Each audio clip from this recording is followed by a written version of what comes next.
Good morning everyone. Lecture को start करने से पहले सबसे पहले happy republic day to all of you. इस बार इंडिया जो है 73rd रिपब्लिक डे सेलिब्रेट करेगा आज के दिन।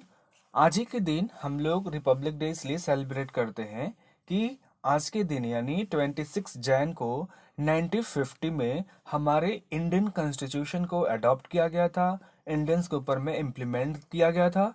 तो इस दिन को याद करने के लिए हम लोग रिपब्लिक डे सेलिब्रेट करते हैं। और हमारी कंट्री चूंकि रिपब्लिक हुई थी क्योंकि हमारे वहाँ इलेक्टेड हेड ऑफ स्टेट होते हैं। हेड ऑफ स्टेट मीन्स आपके प्रेसिडेंट, तो उनका भी इलेक्शन हमारे इंडिया में होता है। इसलिए हम लोग क्या बने थे उस दिन, रिपब्लिक बने थे, एक रिपब्लिक कंट्री बने थे। इसलिए हम क्या सेलिब्रेट कर रहे हैं आज, रिपब्लिक डे। सो ये तो बात हो गई सेलिब्रेशन की। अब चलते हैं चैप्टर स्टार्ट करने। सिविक्स का सेकंड चैप्टर हमने कल की क्लास में खत्म कर लिया हुआ था। आज थर्ड चैप्टर स्टार्ट करेंगे। Why do we need a parliament. Why do we need a parliament means हमें पार्लियामेंट की जरूरत क्यों पड़ती है। इस चैप्टर में कुछ टॉपिक्स हमें कवर करने हैं। एक ब्रीफ इंट्रोडक्शन ले लेते हैं सबसे पहले, उसका पार्लियामेंट की मीनिंग क्या है, क्या इसका रोल होता है, ये थोड़ा सा इंट्रोडक्शन पार्ट में। उसके बाद में कि लोगों को क्यों डिसाइड करना चाहिए कि पार्लियामेंट में कौन से डिसीजंस लेने हैं, कौन से डिसीजन नहीं लेने हैं, कौन से रिप्रेजेंटेटिव्स हमारे पार्लियामेंट में जाएंगे और किनको वहां से हटाना है, तो ये लोगों को क्यों डिसाइड करना चाहिए। एंड उसके बाद में कि जो पीपल होते हैं और उनके जो रिप्रेजेंटेटिव्स होते हैं उनके इलेक्शन का क्या तरीका होता है, स्टेट की लेजिस्लेचर असेंबली में या फिर पार्लियामेंट के लोकसभा या राज्यसभा में जो लोग इलेक्ट होकर के जाते हैं उन्हें किस नाम से बुलाते हैं। और लास्ट में ही पढ़ेंगे कि आखिर पार्लियामेंट का रोल है क्या। इस वीडियो लेक्चर में दो टॉपिक कवर करेंगे आज हम, introduction part and why should people decide.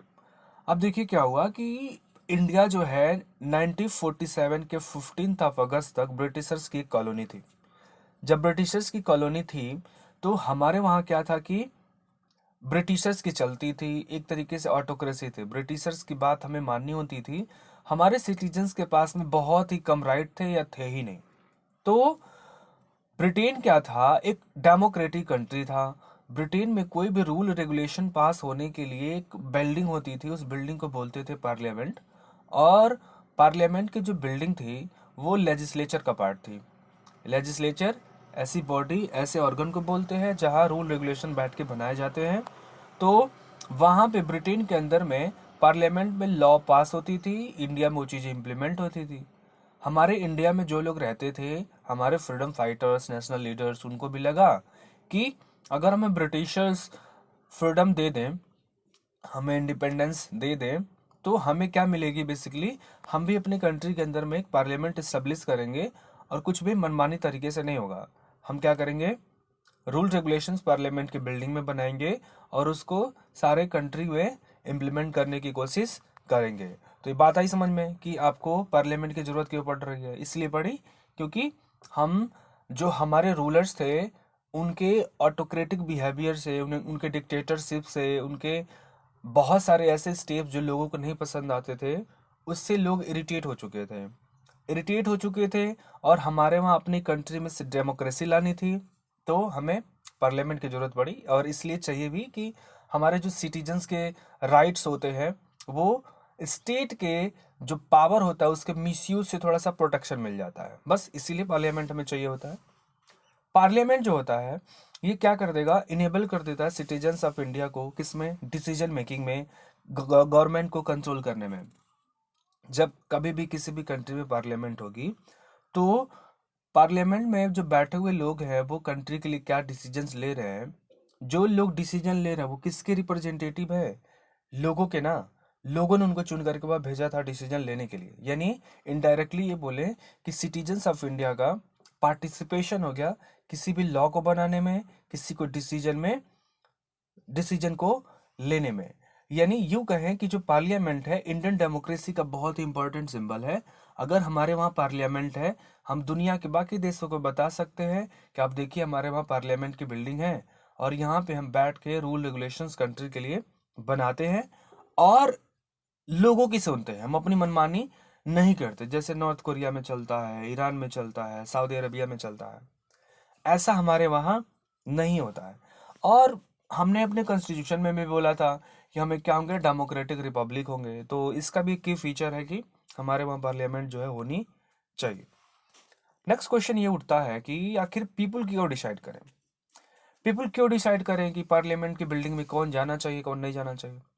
इसके पीछे भी कहानी है। जब हम हिस्ट्री पढ़ते हैं, अपना फ्रीडम स्ट्रगल पढ़ते हैं, ब्रिटिशर्स से जो हमने स्ट्रगल किया था फ्रीडम लेने के लिए, उसमें इस बात का अंदाजा लग गया था कि फ्रीडम की एक्चुअल मीनिंग क्या होती है, इक्वलिटी क्या होती है, पार्टिसिपेशन क्या होता है, ये लोगों को धीरे धीरे समझ में आया। इसलिए समझ में आया कि ब्रिटिशर्स के कोई भी ऐसे रूल रेगुलेशंस नहीं थे जो इंडियंस के लिए थोड़ा सा बेनिफिशियल हों। ब्रिटिशर्स हमेशा ऐसे डिसीजंस लेते थे जिससे उनकी कंट्री को फायदा होता था, उनकी कंट्री को इकोनॉमी को फायदा होता था, उससे इनकी टेरिटोरियल एक्सपेंशन होती थी। ऐसे ही बहुत सारे वो लोग डिसीजंस लेते थे। और हमारे जो इंडियन सिटीजन्स थे, फाइटर्स थे, फ्रीडम फाइटर्स, वो इस स्ट्रगल में पार्टिसिपेट कर रहे थे। उनके लिए बहुत डिफिकल्ट था इन चीज़ों से उबर पाना। फिर भी धीरे धीरे स्ट्रगल करते करते करते उनको आइडिया लग चुका था कि भाई फ्रीडम की एक्चुअल मीनिंग होती क्या है। जैसे कि बहुत सारे राइट्स लोगों को देना, उसको प्रोटेक्शन भी देना गवर्नमेंट की तरफ से एक फ्रीडम का पार्ट होता है। इक्वालिटी क्या होती है, ब्रिटिशर्स के द्वारा ब्रिटिश सिटीजन्स के साथ में अच्छा बिहेव किया जाता था, उनको सर्विस भी अच्छी दी जाती थी, काम भी अच्छे दिए जाते थे। इंडियंस के साथ में ऐसा नहीं होता था।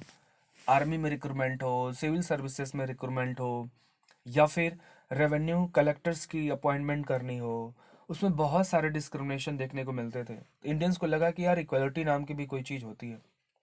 उसके अलावा जैसे जैसे स्ट्रगल बढ़ते गया, गांधी जी एंट्री मारते हैं इंडिया के फ्रीडम फाइटिंग में, तो वहाँ पे ब्रिटिशर्स ने एक तरीके से यू टर्न लिया और कुछ इंडियंस को अपने रूल रेगुलेशन में पार्टिसिपेट करने के लिए, जैसे एक वायसराय नाम के व्यक्ति होते थे, वायसराय एक पोस्ट होती थी, अब उनको हेल्प करने के लिए 10-12 लोगों की ग्रुप होती थी। उस ग्रुप में कुछ इंडियंस को भी शामिल करना शुरू किया गया। यानी अब कंट्री के अंदर में जो हल्के फुल्के डिसीजंस लिए जा रहे हैं उसमें इंडियंस को इनवाइट किया गया कि आप भी आओ और डिसीजन मेकिंग में पार्टिसिपेट करो। इसका भी कुछ आइडिया हमारे इंडियंस को लगा। क्या लगा कि डिसीजंस मेकिंग में कैसे पार्टिसिपेट करते हैं, डिसीजन लिया कैसे जाता है, इसका हल्का फुल्का इनको एक्सपीरियंस हो रहा था ऑन द टाइम। तो पहला रीजन यही कि चूंकि हमारे पीपल्स इंडिया के फ्रीडम के लिए स्ट्रगल किए हैं और उनको फ्रीडम, इक्वालिटी, पार्टिसिपेशन नहीं मिला है, इसलिए यही लोग डिसाइड करने चाहिए कि पार्लियामेंट की बिल्डिंग में कौन जाएगा कौन नहीं जाएगा, हमारे रूलर्स बेसिकली होने कौन चाहिए। नेक्स्ट पॉइंट, कॉलोनियल रूल था हमारे वहाँ। लोगों को ये पावर नहीं था कि ब्रिटेन की पार्लियामेंट को, ब्रिटेन की गवर्नमेंट को क्या करें, क्रिटिसाइज कर सके। क्रिटिसाइज हम किसी को भी जब करते हैं जब वो हमारे अगेंस्ट काम करे, हमारे विलनेस के अगेंस्ट काम करे, हमें हार्म पहुंचाने की कोशिश करे, तभी तो हम क्रिटिसाइज करते हैं। ब्रिटिशर्स ऐसा करते थे, लेकिन फिर भी हमारे सिटीजन्स को उन्हें क्रिटिसाइज करने का कोई भी राइट था ही नहीं, कोई भी राइट था ही नहीं। लेकिन फिर भी हमारे जो भी फाइटर्स थे, फ्रीडम फाइटर्स थे, उन्होंने एक तरीके से पूरे नेशन के बारे में सोचा कि नेशन को कैसे फ्रीडम दिलानी है, इंडिपेंडेंस दिलानी है, और ब्रिटिश गवर्नमेंट के सामने अपने डिमांड्स रखते थे। थ्रू पेपर रखें या फिर वायलेंस के थ्रू रखें, थोड़ा सा एग्रेशन दिखा के करें, लेकिन वो लोग करते थे। जितने सारे इंडिया में वॉर हुए हैं, आप 1857 का वार ले लो, 1860 का वार ले लो, 1885 के बाद में जो मॉडरेट्स आए, एक्सट्रीमिस्ट्स आए, इनकी आप स्ट्रैटेजी देख लो, कैसे ब्रिटिशर्स के सामने डिमांड रखनी है। ये सारी चीज़ें शुरू हो गई थी कि धीरे धीरे धीरे धीरे अब ऐसा नहीं था कि हम ब्रिटिशर्स का क्रिटिसिज्म नहीं करेंगे, अब हम कर सकते थे। हमारे पास में थोड़ा सा ये सेल्फ कॉन्फिडेंस धीरे धीरे आ रहा था। और ये सेल्फ कॉन्फिडेंस इसलिए भी आ रहा था कि बाकी दुनिया के अलग अलग देशों में कहीं ना कुछ बवाल हो रहा था। जब ये डिमांड हमारे इंडिया में हो रहा है, रशिया में रशियन रेवोल्यूशन हो रहा था, फ्रांस में फ्रेंच रेवोल्यूशन हो रहा था, यूरोप की बहुत सारी कंट्री, जैसे बाल्कनिक पेनिनसुला है उसमें 10-12 कंट्री हैं, वहाँ की कंट्री डिमांड करने लगी कि हमें भी फ्रीडम चाहिए। यूनाइटेड किंगडम का एक पार्ट हुआ करता था कंट्री आयरलैंड, वहाँ पे भी लोग होम रूल के लिए डिमांड करने लगे। इन सब चीज़ों का इम्पैक्ट जो है इंडिया पे भी पड़ रहा था। इंडियंस को भी इस बात का थोड़ा सा सेल्फ कॉन्फिडेंस अंदर से आया, हिम्मत मिली कि हम भी जो है ब्रिटिश गवर्नमेंट का क्रिटिसिज्म कर सकते हैं। वो थोड़ा सा टॉर्चर करने की कोशिश करेंगे, लेकिन क्या कर सकते हैं, सह लेंगे थोड़ा सा, लेकिन इंडिया के लिए करेंगे। ठीक। नेक्स्ट पॉइंट, कॉन्स्टिट्यूशन आ गया हमारा। हमारा कंट्री जो है इंडिपेंडेंट हो गया किससे, ब्रिटिशर से 15 अगस्त 1947 को, जब हमने अपना कॉन्स्टिट्यूशन ड्राफ्ट किया, जो आज ही के दिन बेसिकली इम्प्लीमेंट भी हुआ था 26 जनवरी को, लेकिन 1950 में। तो जब कॉन्स्टिट्यूशन हमने इम्प्लीमेंट किया तो उसमें बोला था कि हम एक प्रिंसिपल को फॉलो करेंगे जिसे बोलेंगे universal adult franchise.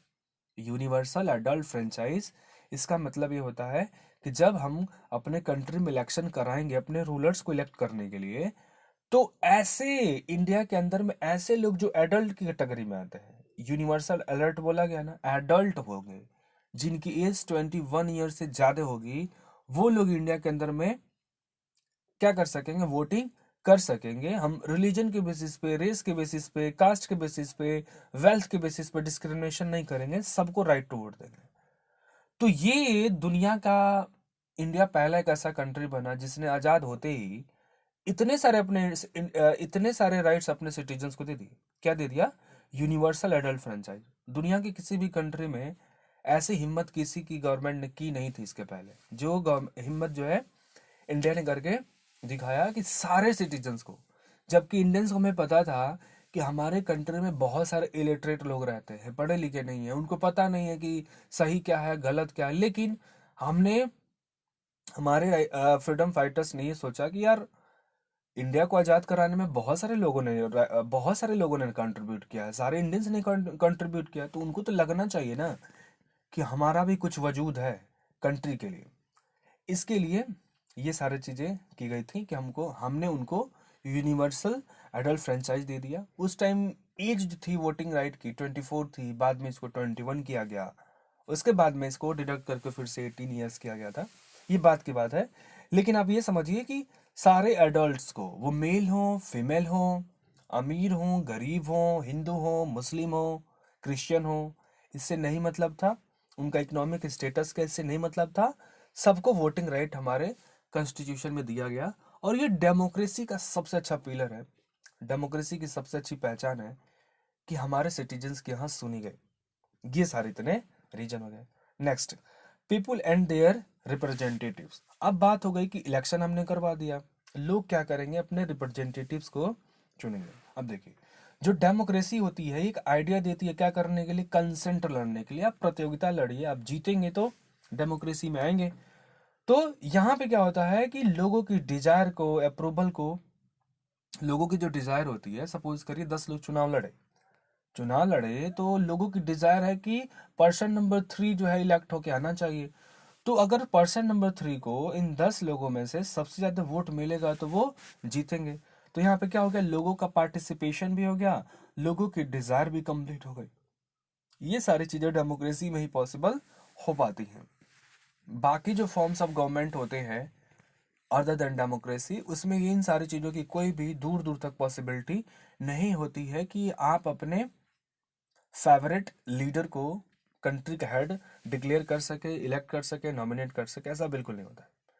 Next point, कि जो भी पीपल्स का डिसीजन होता है कंट्री के अंदर में, वो क्या क्रिएट करता है, एक डेमोक्रेटिक गवर्नमेंट डिक्लेयर करता है, और ये डिसाइड करता है कि उनकी फंक्शनिंग कैसे होगी, वो काम कैसे करेंगे। लोगों ने 10 लोगों को मिलकर चुना, ये चुन के लोग आए, अब ये डेमोक्रेटिक गवर्नमेंट बनाएंगे क्योंकि लोगों के द्वारा इलेक्टेड है। ये सारे लोग मिलके गवर्नमेंट की फंक्शनिंग को डिसाइड भी करते हैं। इसके अलावा डेमोक्रेसी में इंडिविजुअल्स का क्या होता है, हर एक इंडिविजुअल का कुछ ना कुछ वजूद है, उसकी कुछ ना कुछ अहमियत होती है डेमोक्रेसी के अंदर में। तो जो भी लोगों ने वोट दिया हुआ है, वोट दे करके गवर्नमेंट चुन करके आई।